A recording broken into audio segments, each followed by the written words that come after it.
बानी पीटीआई इमरान खान की अडयाला जेल में तिब्बी मुआयने की मेडिकल रिपोर्ट सामने आ गई। रिपोर्ट में उनकी सेहत के हवाले से क्या क्या बताया गया है, आइए आपको बताते हैं।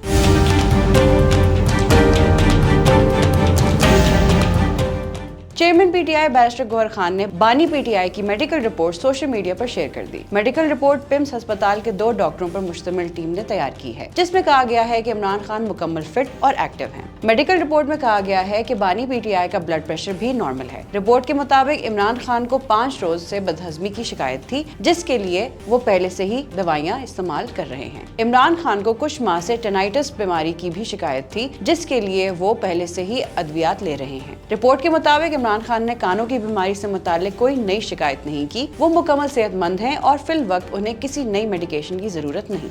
रिपोर्ट में कहा गया है कि बानी पीटीआई का तिब्बी मुआयना सुपरिटेंडेंट अडयाला जेल की दरख्वास्त पर किया गया। वाज़ेह रहे कि पीटीआई ने शंघाई ताउन तंजीम की सरबराही इजलास के मौके पर 15 अक्टूबर को डी चौक में एहतजाज का ऐलान कर रखा था। तहरीक इंसाफ ने शर्त रखी थी कि बानी पीटीआई से मुलाकात कराई जाए तो 15 अक्टूबर को डी चौक पर एहतजाज मुलतवी करेंगे। हुकूमत ने इमरान खान का तिब्बी मुआयना कराने की शर्त मान ली थी, जिसके बाद पीटीआई ने आज का एहतजाज मौखर करने का ऐलान किया था। मजीद अपडेट्स के लिए देखते रहिए VNews.pk।